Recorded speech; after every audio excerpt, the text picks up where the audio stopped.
Hey guys, so today I am filming in my living room like the old days, if you guys recognize the background. My makeup area is just no words of how messy it is, and I cannot film like that. It's just clutter and I'm just like now that we have that settled. Today I am doing a Kim Kardashian inspired highlight look. How to get her like bright under eye area look, I guess is what we can call it. I know that some people don't like this kind of look, and I know that some people do, so this is for the people that do like this. I know that this kind of look isn't for everyone, but I personally think it's really flattering, especially, now hear me out, if you are like me and you hate your under eye area. Like I just do. Like, it's just part of my nationality. I'm half Middle Eastern and I'm half Italian, and I get really dark under there. So a look like this is flattering on me and other people that get super dark. So yeah, I feel like this look can be really flattering if it's done correctly, but I still know that there's people that are not going to like this. So if you don't like this kind of look, then just keep going on with your day and don't watch this video. But yeah, so I'm going to be showing you with some new products that I bought at IMATS, and I am going to be doing an IMATS haul, if anyone's wondering. But yeah, so I'm going to be showing you with new products that I'm going to be using for the first time on camera. Got an itch. Okay. And I'm also going to be taking tips from Kim Kardashian's makeup artist Mario, and just kind of stuff that I learned on my own. So I hope you guys enjoy this tutorial, and let's get started.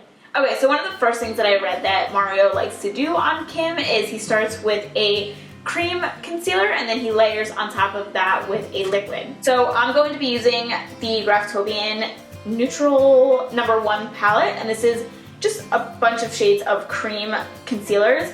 This is a professional makeup kit or whatever. I got this when I was at IMATS, but I think you can get it online, or you could just get any cream concealer. I know that NYX makes one if you're looking for a drugstore version. Get whatever works for you, but I'm going to be taking this with my finger, my ring finger, and I'm just going to dab this under my eye in a V shape.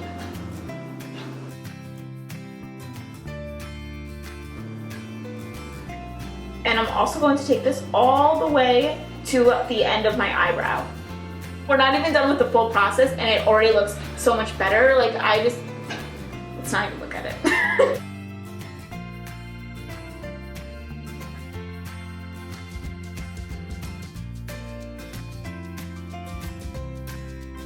So now we're going to go in with a liquid concealer. So I'm going in with the Makeup Forever, what is this called? Full Coverage Concealer. It really is full coverage though, like crazy.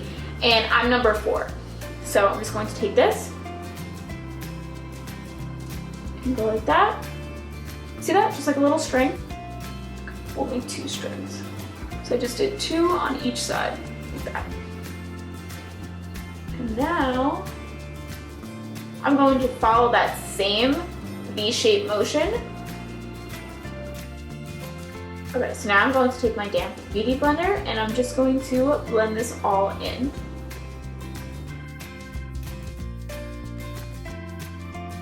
Okay, so the next thing that we're going to do is set our under eye concealer. So we're first going to go in with a translucent powder, and that's also something that I read that he does. This one is by Mercier, and it is the brightening powder. So we're just going to dump a little bit out. I'm going to use this with my damp beauty blender, so I'm just going to dip that in there. Same one that we've been using. And we're going to set this area.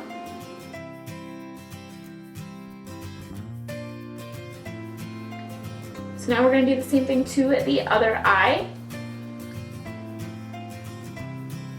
So what I like about this powder is when I was at Sephora looking for a new translucent powder, because I had the one by MAC, I wasn't crazy about it. I felt like it was really chunky, and when I went looking for a new one, I went into Sephora, and I liked that this one said that it was for the under eye area, so it's super fine and it was kind of formulated for that area.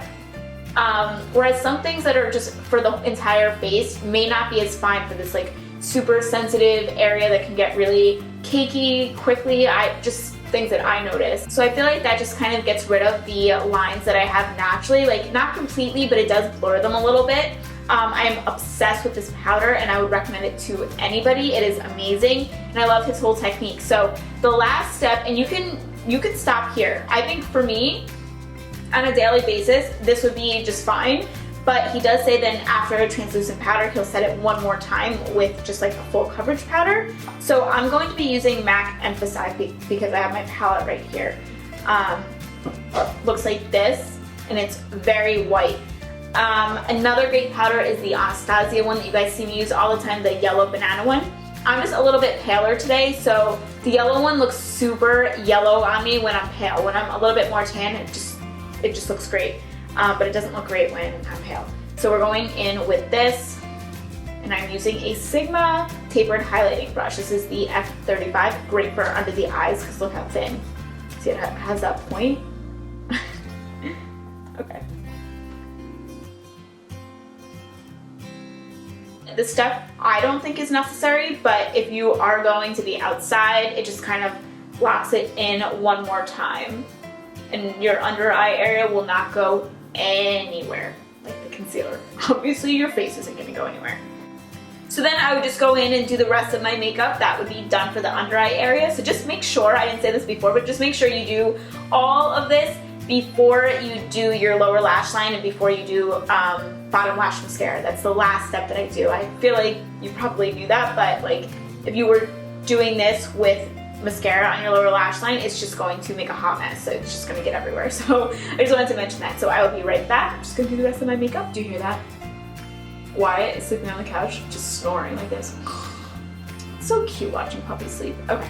Anyways, after you're done doing all of your makeup, as usual, I always spray my face. Even if you don't see me doing it on camera, I always spray my face after doing my makeup.